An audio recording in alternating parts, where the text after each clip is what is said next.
তৃণমূলের বুথ কনভেনারকে গুলি করে খুনের ঘটনা ঘটল বাঁকুড়া সোনামুখী থানার চকাই গ্রামে। গত প্রায় 1 বছর ধরে তৃণমূলের গোষ্ঠীদ্বন্দ্বে উত্তাল বাঁকুড়া সোনামুখী ব্লকের চকাই গ্রাম।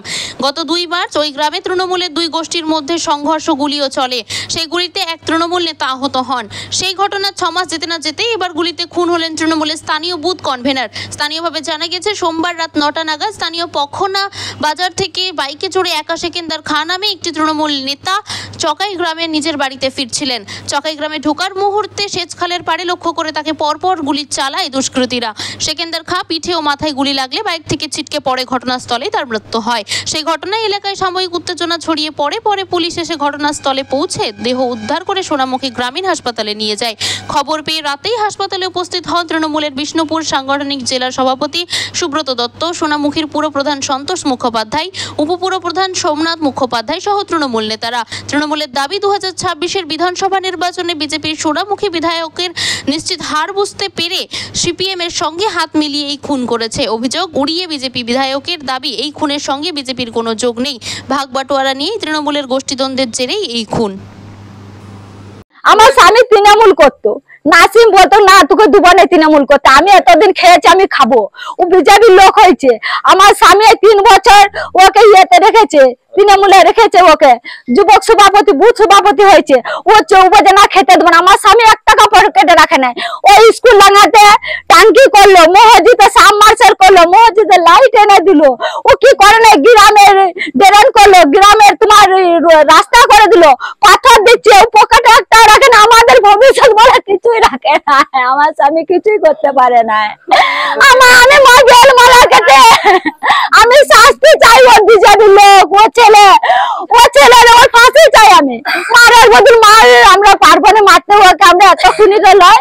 আমার স্বামী যে ছিল সেই চলে গেল দুনিয়া ছেড়ে। আমার স্বামী আসছিল ছোট মনে শ্বশুরকে দেখে দুর্গাপুর থেকে, ও তখন না রাস্তাতে ওরা 6-7 জন মিলে আমার স্বামীকে মেরেছে। আরো ওদের দলের লোক আছে, আরেকবার মেরেছিল, হাত পা ভেঙে দিয়েছিল, নিয়ে এসে আবার হসপিটালে ভর্তি করে তাকে আবার ভালো করা হয়। আপনারা দেখবেন, তদন্ত করো।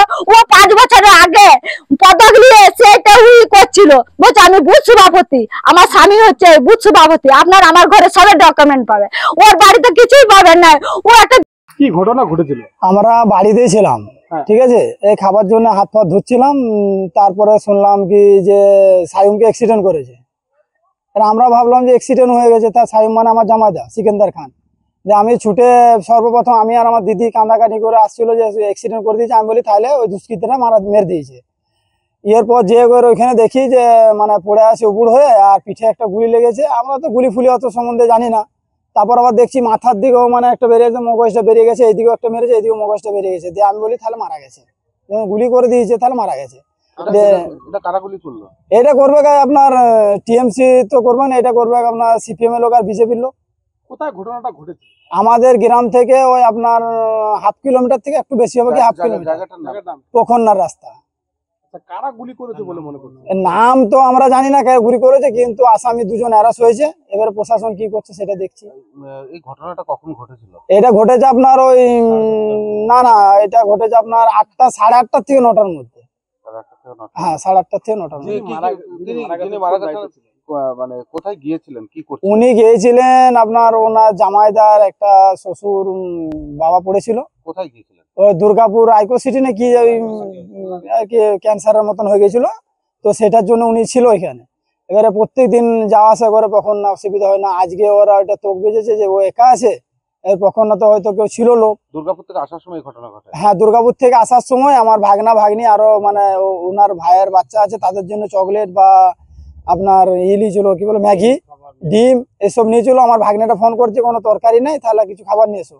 তো ডিম নিয়ে আসছিল, সেই পথে ওকে আটকে গুলি বেধড়ক করে। এটা কি কোনো পূর্ব পরিকল্পিত ছিল, কি মনে করছেন? পরিকল্পিত কিছুই না। ইনি ধরুন একটা বুথ সভাপতি হয়েছিল আমাদের গ্রামে 24 থেকে, টিএমসি।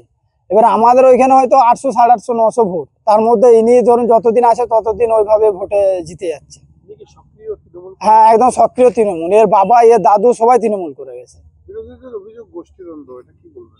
না, গোষ্ঠীদ্বন্দ্ব নয়, এটা মানে দুশ্মনী করে করেছে যারা আপনার করেছে। এর আগে হয়েছিল কারা গুলি চালিয়েছে বলে মনে করছেন আপনারা? এটা চালিয়েছে বিজেপির আর টিএমসি মিলে, সিপিএম মিলে। যে মারা গেছে আপনার কি হয়? আমার জামাইদা। দিদির বর? হ্যাঁ, দিদির বর। আপনার নাম? আমার নাম সিন্টু শেখ। সিন্টু শেখ? হ্যাঁ, সিন্টু শেখ। এই অনুষ্ঠানটি নিবেদন করছেন ইন্দ্রলেখা হজমি, ইন্দ্রলেখা চটপটা mango, city light digital production, ইন্ডিগোদা বুটিক।